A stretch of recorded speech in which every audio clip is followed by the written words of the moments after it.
Oh, it hurts the most, 'cause I don't know the cause. Assalamualaikum warahmatullahi wabarakatuh. Perkenalkan, nama saya Alif Istiadati Rohmah, NIM T 2019-1108. Di sini saya akan menjelaskan tentang bab munakohat. Yang pertama, nikah, yang kedua perwalian, yang ketiga al-muharramat, yang keempat putus perkawinan dan akibatnya. Yang pertama saya akan menjelaskan tentang nikah. Nikah adalah suatu akad yang mengandung pembolehan dalam melakukan hubungan badan dengan lafaz nikah atau tazwij, atau berkumpulnya antara suami dan istri. Selanjutnya saya akan menjelaskan tentang rukun-rukun nikah.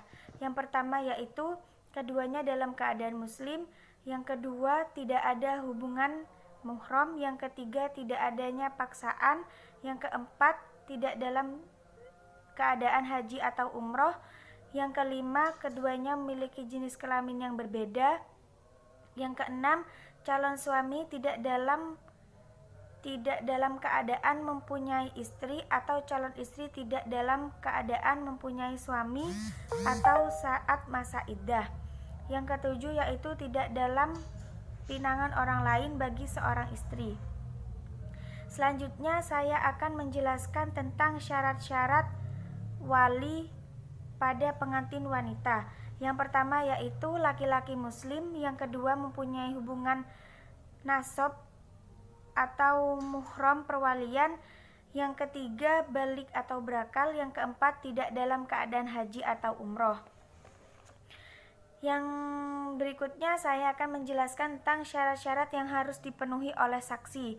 Yang pertama yaitu laki-laki muslim, yang kedua balik, yang ketiga tidak ada paksaan, yang keempat tidak dalam keadaan berihram, yang kelima saksi tidak menderita sakit tunanetra, tunawicara, tunarungu atau sudah udur. Yang keenam merdeka atau bukan dalam keadaan budak. Yang ketujuh memahami bahasa ijab qabul. Yang kedelapan adil atau tidak fasik. Kemudian saya akan melanjutkan tentang bab kedua. Yang pertama yaitu urutan wali. Sebagaimana telah dijelaskan di atas bahwa wali pernikahan adalah seorang muslim yang memiliki hubungan nasab yang memberikan izin pernikahan kepada calon pengantin wanita atas pewaliannya.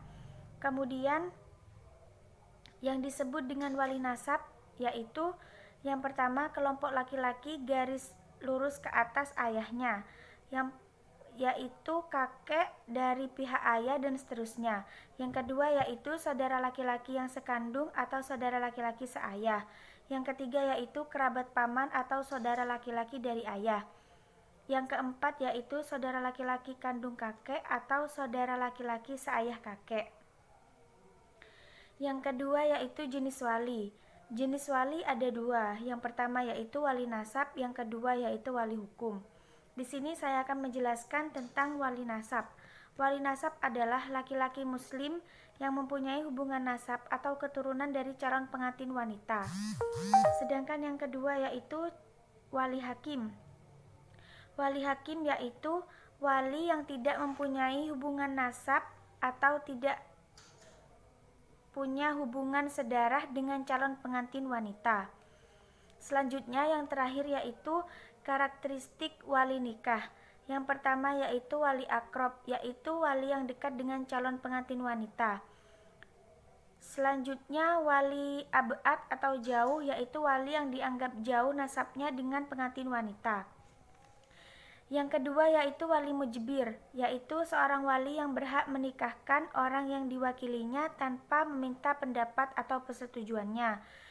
Yang ketiga yaitu wali adol, yaitu wali yang keberatan menjadi wali pengantin wanita karena sebab keberatan atau enggan dengan status calon pengantin prianya. Yang keempat yaitu wali goib. Wali goib yaitu wali yang tidak bisa hadir atau yang sangat jauh. Yang kelima yaitu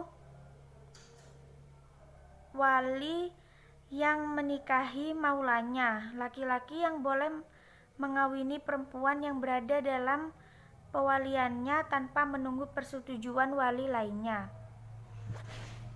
Kemudian di sini saya akan melanjutkan tentang bab al-muharramat.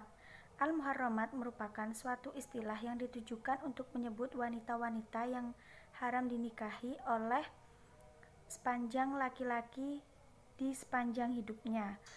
Keharaman ini sesuatu yang mutlak yang tidak bisa ditawar dalam Islam. Selanjutnya yaitu wanita yang haram dinikahi berdasarkan nas ada 14 orang, yaitu 1. 7 orang karena sebab keturunan, mereka adalah ibu ke atas, anak perempuan ke bawah, saudara perempuan, bibi dari ibu, bibi dari ayah, anak perempuan dari saudara laki-laki, dan perempuan dari saudara perempuan. Yang kedua, 6 orang karena susuan, yaitu ibu yang menyusui dan saudara perempuan sepersusuan. Yang ketiga yaitu 4 orang karena perkawinan, yaitu ibu mertua, anak tiri apabila ibunya telah disetubui, istri ayah, dan istri anak laki-laki. Yang keempat yaitu seorang lagi dari segi memadu, yaitu saudara perempuan istri. Dan haram karena sepersusuan, wanita-wanita haram karena keturunan. Wanita boleh dikembalikan karena 5 macam cacat. Yang pertama yaitu karena gila, sakit lepra, sakit copa, kemaluannya tersumpal daging, atau kemaluannya tersumpal tulang. Dan laki-laki boleh dikembalikan karena 5 macam cacat. Yang pertama yaitu gila, yang kedua lepra, yang ketiga copa, yang keempat putus kemaluannya atau impoten. Kemudian yang terakhir saya akan menjelaskan tentang putusnya perkawinan dan akibatnya. Yang pertama yaitu talak. Talak itu dibagi menjadi 2 macam. Yang pertama yaitu sharih atau jelas, yang kedua yaitu kinayah. Talak sharih itu dengan 3 lafadz. Yang pertama talak, yang kedua cerai, yang ketiga lepas. Dan untuk talak sharih tidak memerlukan niat. Yang kedua yaitu talak kinayah. Talak kinayah ialah talak yang menggunakan setiap kata atau lafadz yang mengandung arti talak dan arti lain. Talak kinayah ini membutuhkan niat. Kemudian yaitu wanita dalam soal talak terbagi 2. Sebagian dalam menceraikan sunnah atau boleh, dan bid'ah atau haram, yaitu wanita yang masih mempunyai haid. Kemudian bid'ah atau haram apabila menjatuhkan talaknya ketika sedang haid atau dalam keadaan suci tetapi masa itu telah disetubui.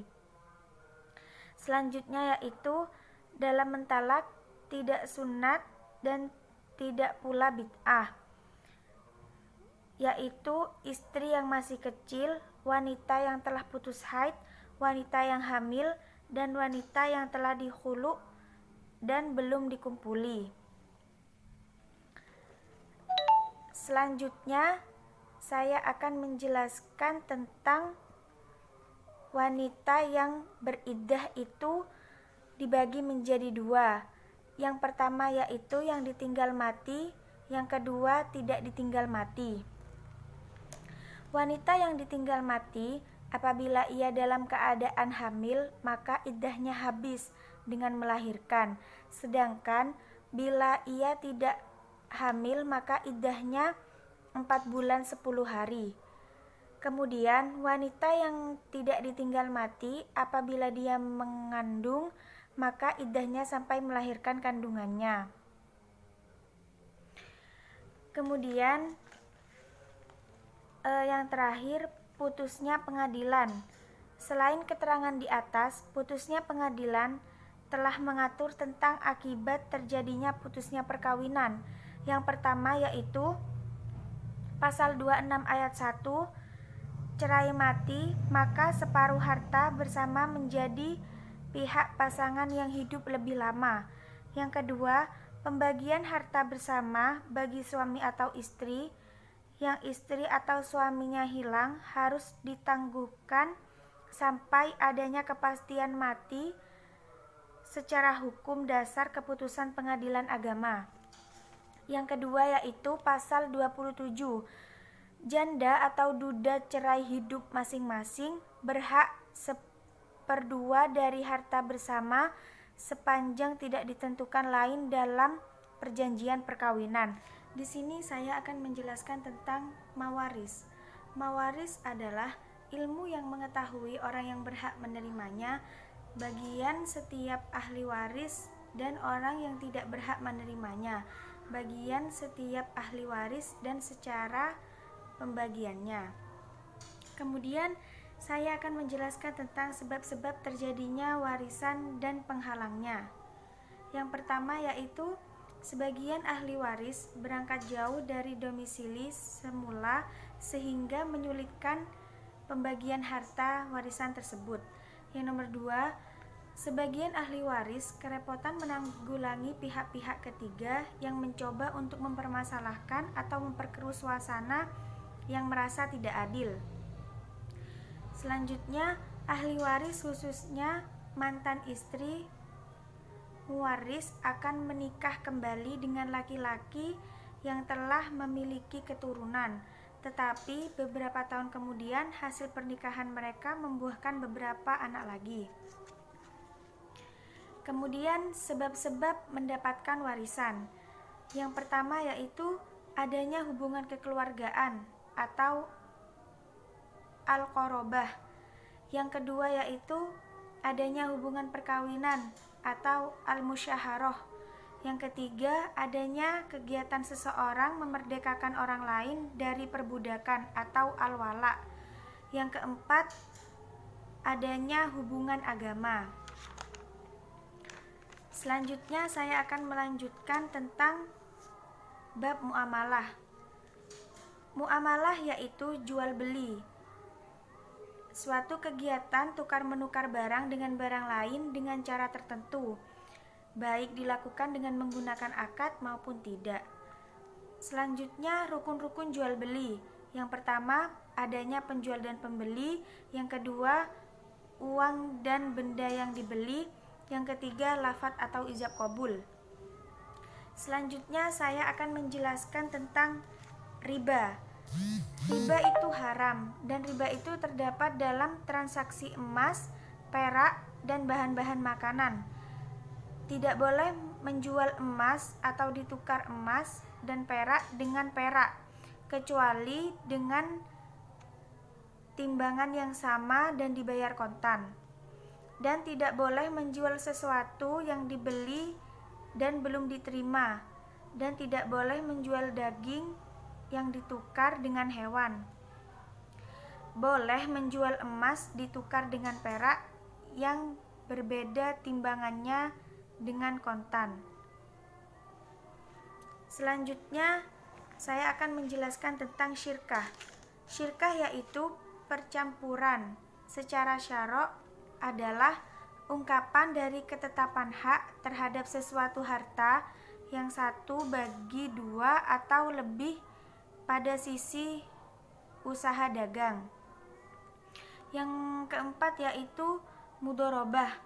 Secara bahasa, kirot yaitu potongan, berjalan atau berpergian. Namun secara istilah yaitu akad antara pemilik modal dengan pengelola modal tersebut dengan syarat bahwa keuntungan yang diperoleh dua belah pihak sesuai jumlah yang disepakati. Selanjutnya yaitu ijaroh. Secara bahasa yaitu ganti atau upah. Sedangkan menurut istilah, sesuatu jenis akad untuk mengambil manfaat dengan jalan penggantinya. Selanjutnya yaitu ariyah. Diambil dari kata ta'awur yang berarti datang dan pergi atau saling menukar dan saling mengganti yang lazim disebut pinjam meminjam. Berikutnya yaitu rohn adalah suatu barang yang dijadikan jaminan kepercayaan dalam utang piutang. Yang terakhir yaitu ji'alah. Menurut bahasa berarti upah atas prestasi baik yang dicapai atas suatu tugas tertentu yang diberikan kepadanya atau prestasi yang ditujukan dalam sebuah perlombaan. Sekian dari saya, kurang lebihnya mohon maaf. Wassalamualaikum warahmatullahi wabarakatuh.